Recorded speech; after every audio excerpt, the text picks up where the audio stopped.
Fala aí pessoal, o mês de fevereiro acabou, muita coisa boa aconteceu, muita coisa ruim também aconteceu. No vídeo de hoje então eu quero analisar o que passou, quais são as perspectivas para o futuro e obviamente analisar a volatilidade do mercado e ver as oportunidades que estão aparecendo. Então sem mais delongas, vamos para o vídeo.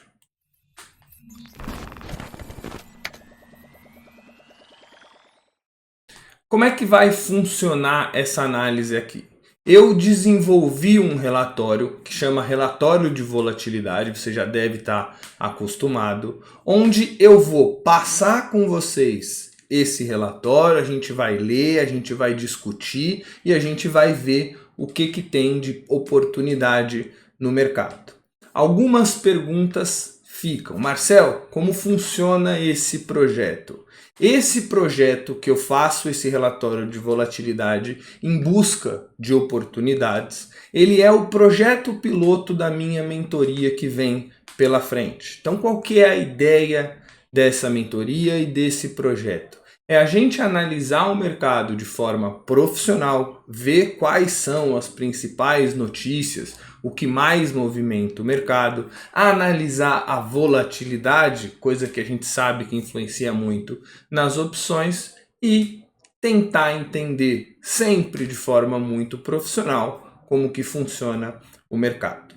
Beleza? Se você quiser baixar esse relatório de volatilidade, basta você acessar o meu grupo no Telegram.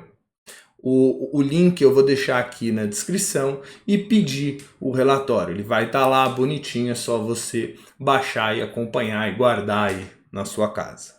Tá? No final desse vídeo eu tenho um recadinho importante a respeito dessa mentoria, então se você tiver interesse, por favor, assista o vídeo até o final. Então vem aqui, o relatório de volatilidade que eu estava falando era esse, tá? Ele começa com uma carta, uma análise, o que aconteceu no mês de fevereiro. Então, vamos lá, o mês de fevereiro foi um bom mês? No geral, para o Brasil, não. A gente viu muita coisa acontecer, né? Muita coisa política acontecer que fez com que a nossa bolsa não desempenhasse bem. A nossa bolsa no mês de fevereiro ela teve uma queda de 4,37%, como bem destacado aqui. Marcel, por que não caiu mais? Deveria ter caído. A grande questão é que essa queda só não foi maior por causa das commodities. Gente, isso foi muito importante para a Bolsa Brasileira e eu quero vir aqui com vocês. A Bolsa Brasileira ela é muito atrelada a commodities. O Brasil é muito atrelado a commodities e a nossa Bolsa também. A gente teve, por conta da demanda chinesa, um aumento muito grande das commodities. Então, minério subiu 13,5%, petróleo 17,5%, metais 11%, isso somente em fevereiro. Isso ajudou bastante empresas do setor que tiveram uma performance muito boa, tá? E meio que puxou, não deixou o Ibovespa cair tanto. Outra coisa que eu bem lembro no relatório e eu acho que a gente tem que deixar fresco na nossa cabeça foi o fantasma da greve dos caminhoneiros. Sim, voltou o fantasma da greve dos caminhoneiros. Eles começaram a brigar muito com o presidente, que logo tomou uma atitude, certa ou errada. Ele trocou o presidente da Petrobras, né? O antigo presidente, ele trocou esse presidente, isso trouxe para o mercado uma euforia, não é euforia, né? Isso trouxe para o mercado um receio muito grande. As ações de Petrobras caíram mais de 20% em um dia, depois ela voltou a cair, então trouxe para o mercado uma coisa muito ruim e como o Petrobras representa muito do nosso Ibov, isso puxou a nossa bolsa para baixo. Tá? Então a gente tem as commodities ajudando a bolsa a não cair, né? E a Petro puxando a bolsa para baixo. Tá? Não bastasse o aumento de mortes, né, e de casos de Covid, algo que a gente começa a se preocupar bastante, não somente o investidor nacional, mas o investidor internacional começou a olhar a situação pandêmica do Brasil com olhos mais receosos. Sim, a gente está no maior número de mortes por dia, né? Na média móvel, na maior média móvel desde que começou a pandemia. A gente está falando de quase um ano depois da pandemia aqui, né? Daquela queda acentuada, e hoje a gente se encontra no pior momento de número de mortes. Isso é ruim, isso é péssimo para a Bolsa. Por quê? Porque a Bolsa enxerga uma paralisação da economia novamente. Então, esse aumento do número de casos vai obrigar os governos a tomarem decisões de lockdown, muito provavelmente já estão tomando, mas a gente não sabe quanto tempo isso vai continuar, e isso sim preocupa bastante o investidor nacional e o investidor internacional. Não bastasse tudo isso, a nossa campanha de vacinação vem encontrando diversos problemas. Então é falta de insumo para fazer, é falta de vacina que só vai chegar em junho, julho, em agosto, em setembro, a gente não sabe quando chega, e a gente tem um problema de logística muito grande, a gente não consegue chegar nos lugares, não consegue vacinar. Isso internacionalmente é muito ruim. O Brasil hoje conta com menos de 3% da população vacinada, o que não é um percentual bom, tá? Então isso machuca, tá, gente? Isso machuca e isso traz volatilidade. Só para vocês terem uma ideia, a bolsa caiu 4,3%, né? Ela cai 4,3% no ano até agora. Isso fez com que o Brasil fosse o pior dos emergentes. Ou seja, de todos os países emergentes do mundo, o nosso desempenho foi o pior de todos. Tá? O índice de Emerging Market, tá? Ele sobe 3,99 no ano, ou seja, os países estão crescendo e o Brasil, a Bolsa Brasileira, não. Tá? Então, repara que, apesar de a gente ter tido algumas coisas razoavelmente boas em fevereiro, as notícias mais pesaram do que ajudaram. Então a gente tem aqui a Bolsa recuou 4,30 no mês de fevereiro, pior performance entre todos os emergentes do mundo. Tá? Por outro lado, acho que uma notícia até que razoavelmente boa, né? O dólar ele fechou em queda de 7,22 no mês, menor valor desde novembro de 2020. Tá? Ajuda um pouquinho, vamos dizer assim. O que mais subiu? Eu trouxe para vocês aqui as ações que mais subiram, as ações que mais caíram, né? Embraer, BRKM, Usiminas e GGBR. Usiminas e GGBR simples, né? Porque resultado muito forte, commodity em alta.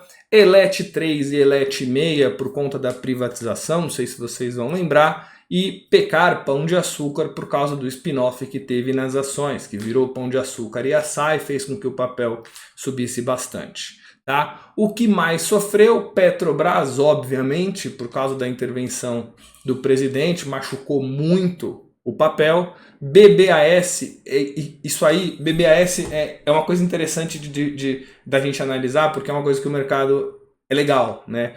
O mercado ele bateu muito em Petro por causa da intervenção.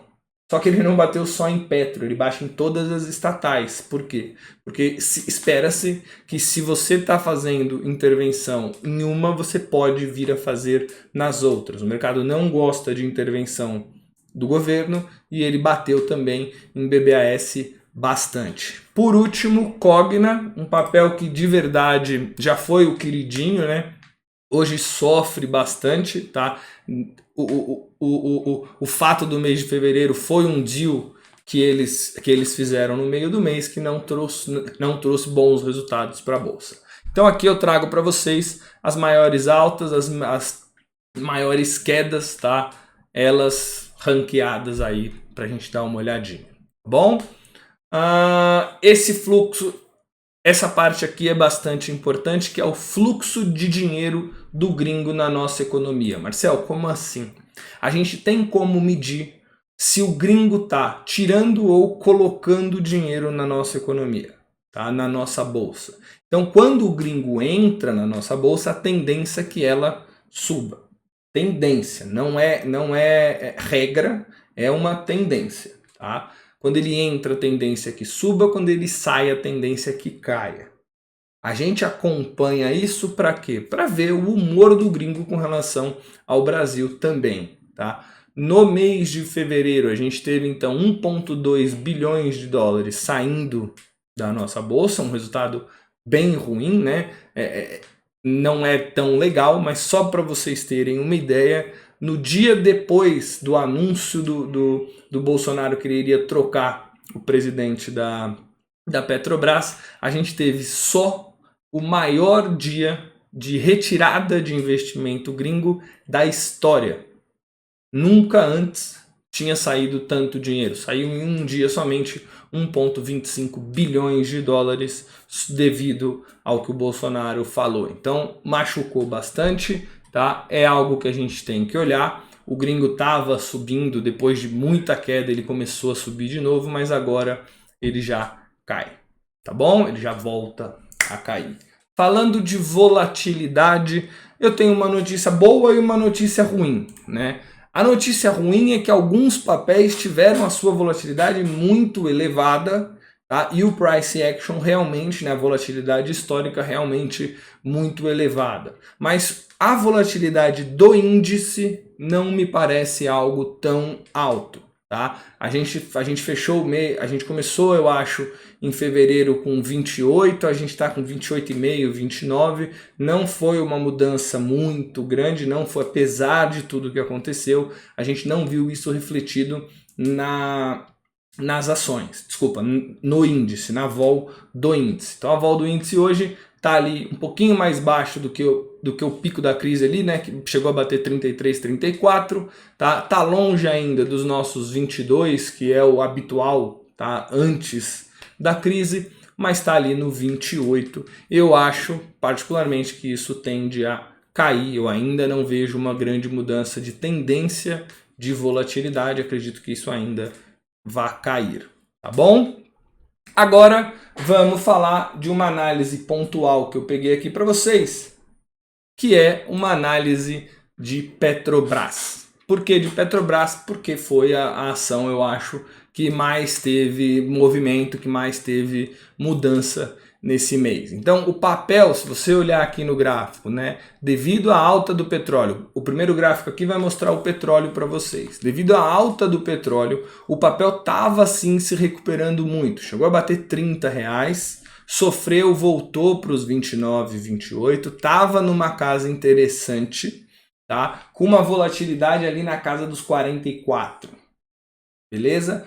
Quando veio o anúncio, o papel despencou, tá? E não voltou ainda, tá vendo? O papel aqui, ó, esse ponto aqui é o papel no dia após o anúncio, ele abriu guepado, no dia após o anúncio ele já estava lá embaixo e hoje ele está mais ou menos na mesma casa.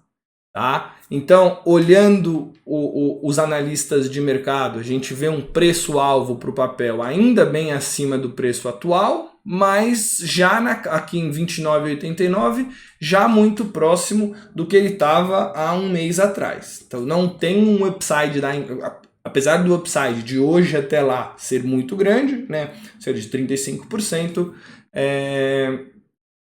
as coisas ficaram um pouquinho mais obscuras do que do nosso último relatório. No nosso último relatório as coisas pareciam um pouco mais claras, veio essa pancada, as coisas ficaram um pouco mais obscuras, tá? 43% dos analistas recomendam a compra, o que era antes mais de 60%, hoje é 43%. Por quê? Porque muita gente preocupada com o desenrolar do governo e com as próximas atitudes do mesmo, beleza? Então, algo a se analisar. Sobre volatilidade, era de se esperar e aconteceu. A volatilidade de Petro, que antes do evento com o Bolsonaro rodava ali no 44, explodiu e hoje está em 61. Só para vocês terem uma ideia, hoje Petrobras figura entre a maior volatilidade da Bolsa, coisa que é difícil para o papel, apesar do papel sempre trabalhar com uma volatilidade acima da média, vamos dizer assim, ela normalmente não é a com mais volatilidade. Mas eu acho que aqui é importante, até para a questão de aprendizado, né? Por que dessa volatilidade tão alta? Porque a incerteza está muito grande. A gente teve um evento que foi os caminhoneiros reclamando, né, que foi o aumento do preço do diesel, o aumento do preço da gasolina, teve essa reclamação e o governo interferiu na empresa. Não interferiu nos preços praticados pela empresa, mas interferiu na presidência dela. Isso o mercado encara com que? Incerteza. A gente não sabe o que está por vir. O que ficou ali 2, 3 anos sem se mexer na empresa e o mercado começou a dar crédito, né? Começou a dar o voto de confiança, se destruiu com uma mensagem dessa passada ao mercado. E isso fez, né, com que a volatilidade do papel subisse demais. Além da volatilidade, eu mostro aqui para vocês o skill da curva. O skill da curva também mega puxado para cima, tá? Por quê? Porque também a gente tem risco envolvido na ação de Petrobras. Então, beleza, a gente tem o papel e tem uma volatilidade alta. Como que a gente aproveita isso? Que é o ponto aqui, né? Quais são as oportunidades que isso traz? Gente, quando a volatilidade está alta, eu venho frisando, né? A volatilidade alta, opções caras. Tá? Então, quando você for entrar em alguma coisa, entrar em Petrobras, por exemplo, tá? Isso vale para qualquer ação com volatilidade alta. Isso aqui eu acho que tem que ficar bem claro. Não é uma recomendação para você comprar Petrobras, é apenas uma análise do papel e como que a gente pode aproveitar isso, seja em Petro ou seja em qualquer outra coisa, né, completamente educacional.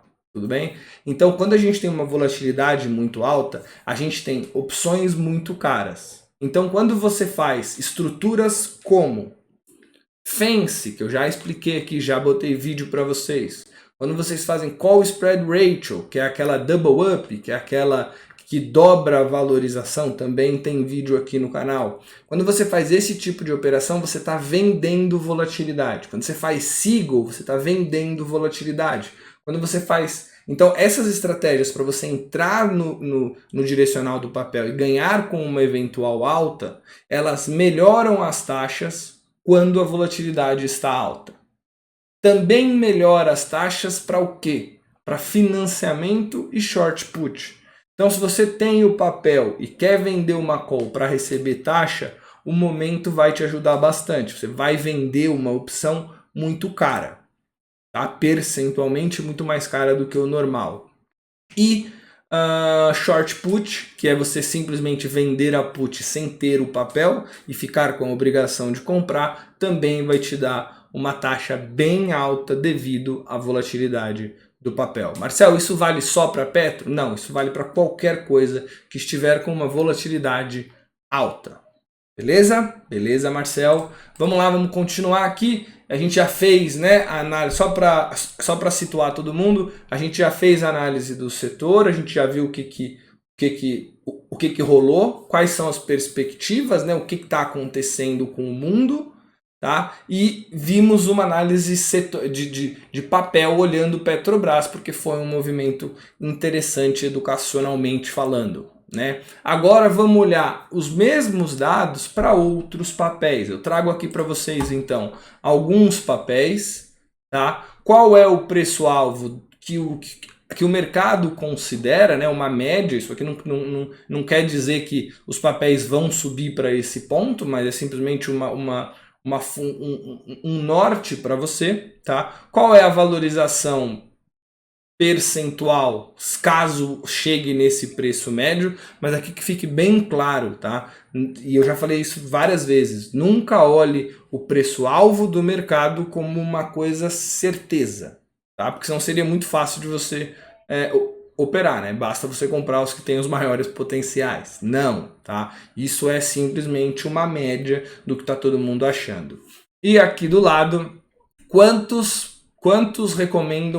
por cento dos analistas recomendam a compra? E na última linha, né, na última coluna, desculpa, você tem a volatilidade desses papéis. O que eu vou destacar? O que eu quero destacar aqui com vocês? Algumas coisas. Primeira delas, tá tudo anotado aqui, tá, gente? Primeira delas, CSN. CSN realmente parece muito esticado. O papel subiu muito nos últimos dias devido à alta da commodity, o papel veio arrastado muito por isso. Parece esticado? Pode ser. O minério vai continuar alto? O dólar vai continuar alto? A volatilidade do papel é alta? É. Então, mesma coisa que eu falei no último, gostando de CSN, o momento é bom para entrar vendendo volatilidade. Tá? A mesma coisa acontece para a CEMIG, acontece para a Suzano, acontece para a Uzi Minas, acontece para a Vale. Tá? A vol, se você reparar, não é tão alta quanto o CSN, mas é uma vol relativamente alta. Meu setorzinho predileto, o setor financeiro, o setor dos bancos, principalmente Itaú e Bradesco. Dois setores que nos últimos dias vêm subindo forte, né? Bradesco e Itaú, 5 dias de alta consecutivas, então realmente o papel recuperou muito, o setor vem forte, mas o que eu acho que vale a pena olhar, volatilidade. Setor trabalha, isso eu venho batendo na tecla, setor trabalha com 28, 27, 26 de vol está no 40, é setor bom, com papel bom, com vol alta. Tá? Então, gostando do setor, de novo, não é uma recomendação de compra. Gostando do setor, o momento, papel com vol faz sentido. Tá? A gente pode continuar aqui, IRBR, obviamente, IRBR Cogna, né? Com volatilidades mega altas, né? 50, 60. Esses papéis aí são bem difíceis, é uma aposta muito grande, tá? Uma coisa interessante que a gente tem que analisar, que até sai um pouquinho da análise de opção, né? Mas não sei se vocês viram, os juros nos Estados Unidos parece que vai começar a subir, a inflação está pressionando, aqui no Brasil também, a gente acha que os juros vai começar a subir. Quando os juros começam a subir, ações que trabalham com valuation muito alto tendem a sofrer muito. Tá? E ações de Magazine Luiza, desse tipo de coisa, quando o juro sobe, elas tendem a sofrer bastante, tá? Porque elas trabalham com valuation mais alto. Então, talvez, né, a gente tem que analisar isso.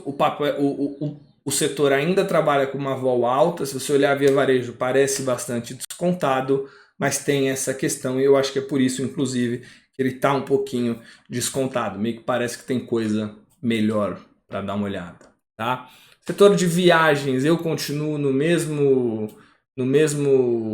mesma opinião, né? Ainda é um setor que vai depender muito de vacinação. A nossa vacinação não tá boa. Eu estou esperando esse setor mais para frente, tá? E uma coisa que é legal de olhar também é o setor de carne, de proteína, né? Parece que a carne vai continuar cara para frente, tá? Ela tá cara e vai continuar cara.